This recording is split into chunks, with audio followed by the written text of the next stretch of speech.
The school gym was an assault. For Clara, sitting in her wheelchair, it was an attack on all fronts. The sound was the worst. It wasn't just noise. It was a wall of chaotic audio that pressed down on her. The high-pitched voices of teenagers, the explosive laughter, the pulsing, repetitive beat of pop music blaring from poor-quality speakers. It all merged into a cacophony that vibrated through the metal of her chair, rising up her spine and hammering her mind. The smells also waged war. The artificial sugary aroma of microwave popcorn fought against the chemical smell of hot glue and spray paint from other projects, all overlaid by the sour odor of hundreds of sweaty bodies in an enclosed space. She felt a subtle nausea. Visually, it was a blur of movement. From her vantage point, the world was a forest of constantly moving legs, ripped jeans, colorful socks, sneakers of all shapes and brands. People were like trees in a hurricane, swaying and moving too fast. No one looked down. No one's gaze met hers. No one saw the beauty contained in her desk. An articulated robotic arm with polished metal fingers and blue and silver wires arranged with surgical precision. The project was the opposite of the chaos around it. It was silent, orderly, logical. It was her, and like her, it was completely ignored. A ghost in the noisy machine at the science fair. What city, neighborhood, or corner of the world are you listening to us from right now? Think of a moment when you poured your heart and soul into something, a project, an idea, a feeling, and presented it to the world, only to be met with a vacuum of indifference. Feel the weight of that in your chest. Now hold on to that feeling, because today's story is about transforming that weight into lightness. The person who finally broke through that barrier of invisibility and stood in front of Clara's desk wasn't just any friend, teacher, or judge. It was someone who would not only see her project, but see the future. And the offer he made, loud enough for everyone to hear, would change the rules of the game. Sign up now, because this is a story about the power of being truly seen, and you don't want to miss the moment when the world was forced to adjust its focus. Clara's world was her garage, a sanctuary of order and purpose that her father, Afonso, helped her build. There, the chaos of the outside world dissolved. The tools had their exact place. Electronic components were cataloged in small labeled drawers. The smell was of metal, lubricating oil, and welding ozone, aromas that meant creation to her. It was a world that made sense. The laws of physics were consistent. The programming code, once written correctly, was obedient. Electricity would always follow the path of least resistance. It was an honest universe, without the double meanings, ironies, and unspoken expectations that made the social world so exhausting. Her body lived under the tyranny of biology, a degenerative neuromuscular disorder that confined her to a chair. Every movement was negotiated, every daily task an engineering problem to be solved. But her mind was free, and her autism was the engine of that freedom. People saw her intense focus as obsessive. For Clara, it was the ability to dive so deep into a problem that the rest of the world disappeared. It was like entering a state of flow where only she and the system she was building existed. People saw her difficulty with small talk as a deficit. For her, it was an aversion to inefficiency. Why talk about the weather when you can discuss the efficiency of a new type of lithium battery? The chair was her biggest contradiction. The object that gave her mobility was also her anchor, what defined her in the eyes of others. They didn't see Clara. They saw the girl in the wheelchair. They spoke louder, as if the chair affected her hearing. They talked to her parents about her, as if she weren't there. But the chair was also her greatest inspiration. It was sitting in it, frustrated with a world poorly designed for different bodies, that she decided that if the world wouldn't adapt to her, she would build a better world. A world of assistive technology, of smart prosthetics, of interfaces that could connect minds to machines. Her projects weren't hobbies, they were manifestos. Every circuit soldered, every line of code written, was an act of silent rebellion. It was her way of shouting without making a sound. My body may have limits, but my mind does not, and my mind will change things. The fair was supposed to be the stage for this manifesto, but the audience seemed to have left for intermission.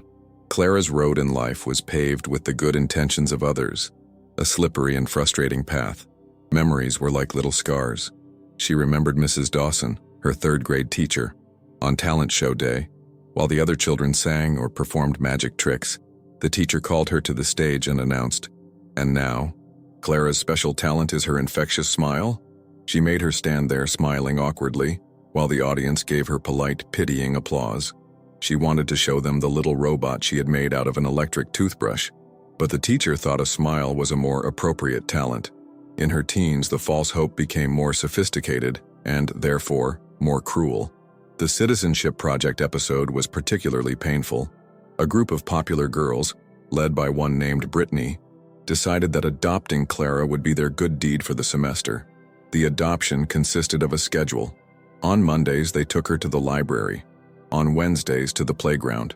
They would position her in a strategic spot, take a selfie with her, with the caption, "Just others inclusion, just doing good," and then leave her alone to return to their own groups. They never asked her what she wanted to do. They never sat down to talk. Clara felt like an accessory, an item on their to-do list to make them look like good people. It was a hollow, performative inclusion that made her feel lonelier than if she had simply been alone. And then there were the professionals. The physical therapist who insisted on passive stretching exercises, completely ignoring Clara's detailed questions about the mechanics of joints and the engineering of the prostheses he used as examples. He treated her like a set of muscles to be stretched, not like a mind hungry for information. Another therapist tried using emotion cards to teach her to identify other people's facial expressions.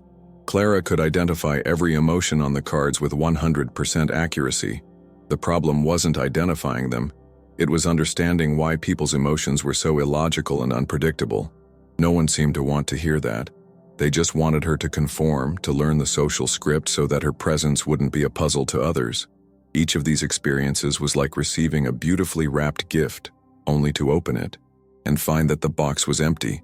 The school gym was a stage where all the conflicts of Clara's life unfolded simultaneously. The students who passed by her desk weren't monsters. They were just teenagers, living in a whirlwind of hormones, insecurities, and social pressure. Clara's project was quiet, complex, and required attention. Three things that were scarce in that environment. It was easier and more socially rewarding to go to the volcano project, which smoked and made noise and laugh with her friends. Their indifference was not a deliberate act of aggression. It was a byproduct of the social architecture of adolescence, which, in a way, was even more devastating. It wasn't that they didn't like her. It was that, to them, she barely existed. Mr. Henderson, the biology teacher who organized the fair, was a good man. He saw education as a mission, but his vision was limited by his own well-meaning biases. As he passed Clara's table, he thought, how amazing that, even with all her difficulties, she took the trouble to participate. She's an example of overcoming adversity. He saw her presence as the triumph. The project itself was secondary. His praise for her effort was sincere, but it revealed his inability to see her as a scientist on par with the others. He placed her in a special category in his mind, the category of inspiration, which excluded her from the real competition, that of innovation. The most intimate conflict took place in silence, in the hearts of her parents. The night before the discussion was tense. Iris, her mother, was filled with anxiety. "Afonso, have you seen the gym? It's so crowded, so noisy. What if no one stops at her table? What if she gets hurt? Maybe she shouldn't go." Iris was a lioness, and her instinct was to protect her cub from any harm. Afonso, on the other hand, felt the weight of pride and fear. "She spent 6 months on this project, Iris. 6 months. We can't just hide it in the garage because we're afraid the world won't understand it. She's not made of glass." He knew his daughter's genius, but he also knew the casual cruelty of the world. Their conflict was the eternal dilemma of any parent of an exceptional child. Where does protection end and limitation begin? Their love was Clara's boat, but sometimes they argued about the direction of the rudder, one wanting to return to the safe harbor, the other insisting on sailing into the open sea. Julian Schmidt walked through the fair with the boredom of a man who has seen it all. As chief R&D engineer at Autobach, one of the world's leading prosthetics technology companies, He had been sent as a judge for sponsorship and public relations purposes. He had already seen a dozen baking soda volcanoes, 3 styrofoam solar systems, and a display about the dangers of smoking with grotesque photos. He was about to fulfill his obligation and leave. That was when, in a quiet corner of the gym, he saw something that made him stop. It wasn't the project itself that caught his eye at first, but the orderliness. Amid the colorful, amateurish chaos, there was a table of almost Zen-like purity. The wires of the device were not tangled. They were arranged at 90-degree angles, held in place with small clips, a work of cable management he would expect to see in a professional laboratory. The soldering on the circuits was clean, shiny, perfect, and the design of the robotic hand, it wasn't a clumsy appendage. It had a biomechanical elegance, the joints positioned exactly where they should be for optimal range of motion. He moved closer.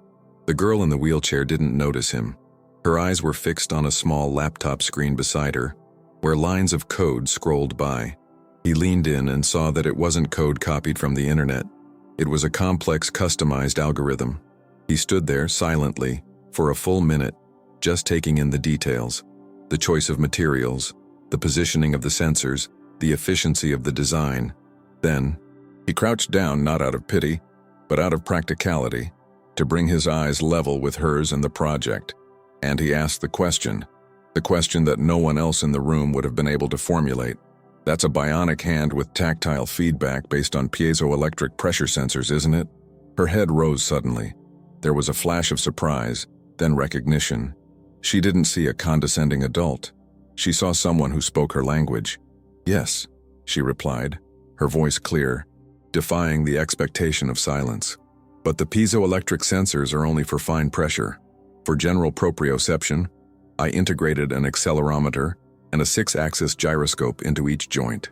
The conversation that followed was like a dam breaking. For 20 minutes they talked about torque density, neural interfaces, the challenge of latency. To anyone passing by, it sounded like a conversation in another language. And it was. It was the language of creation. The turning point wasn't a spotlight coming on. It was the silent click of 2 minds meeting on the same frequency. The masterpiece on the fair table was built on a foundation of countless small victories, battles won in the illuminated solitude of the garage. The first of these came at the age of 12. Her parents gave her a simple robotics kit. The instructions were to build a car. Clara ignored them. She took the kit apart, took the motor from her mother's broken blender, the power supply from her father's old computer, and using Lego pieces and lots of tape, built a small articulated arm. Afonso found her at 2 in the morning, her eyes shining with concentration, making the arm pick up a pencil and move it from side to side. He didn't scold her. He sat down on the floor next to her and whispered, "Wow, Clara, just wow." It was the first time he saw not his daughter's fragility, but her power. The next victory was digital. She wanted her robots to do more. She needed to learn how to program. She devoured online tutorials on Python and C++. The frustration was immense. The code that wouldn't compile, the syntax errors that made her want to throw her laptop against the wall. Iris, her mother, saw her struggling. She didn't understand what was on the screen, but she understood the language of frustration and determination. So she started bringing snacks to the garage, sitting quietly next to Clara, offering a calm and constant presence. The day Clara wrote her first working program, a simple hello world that appeared on the screen, she screamed with joy, a rare and explosive sound. Iris hugged her, and they both cried, celebrating that little line of text as if it were the greatest trophy. The biggest victory before the fair was the test of Prototype 3.0. The challenge was sensitivity. She wanted a hand that could feel. Her parents watched nervously as she used a joystick to control the robotic arm and try to pick up her mother's most precious object, a small porcelain bird, figurine, an heirloom from her grandmother. The first prototype would have crushed the piece, but 3.0, with its new sensors, was different. The metal fingers closed around the bird with impossible delicacy. The hand lifted it, held it in the air for a moment, and placed it back on the table intact. At that moment, the 3 of them knew. This was not a hobby. It was the future. Each of these victories was a brick, building not just a project, but Clara's confidence in her own extraordinary brain. The conversation with Julian Schmidt was like breathing fresh air after spending your whole life in a stuffy room. Each of his questions was a validation, each understanding nod, a confirmation. As she explained the logic behind her learning algorithm, which allowed the hand to anticipate the amount of force needed based on the visual shape of the object, she felt the armor she had worn for years crumble away. The forced indifference, the I don't care attitude that was her only defense against pain simply evaporated. She saw herself through his eyes. He didn't see a hard-working girl. He saw an innovator. He didn't see limitations. He saw a unique set of skills. In that moment, Clara understood the deepest truth about herself. Her brain wasn't defective. Her wiring was different. And that wiring was precisely what gave her her edge. Her ability to focus on a single problem for hours on end, shutting out everything else, wasn't attention deficit. It was the definition of deep work. Her need for order and logic wasn't rigidity. It was what made her a systematic and meticulous engineer. Her unique perspective, as someone who depends on technology to navigate the world, wasn't a disadvantage. It was the source of her empathy as a designer. She thought of all the therapists and teachers who had tried to make her fit into their boxes. They were wrong, deeply wrong. They were trying to fix the very mechanism that made her brilliant. It was like trying to turn a telescope into a microscope. Both are powerful tools, but they were designed to see different universes. For the first time, Clara didn't feel the need to apologize for who she was. She felt immense pride.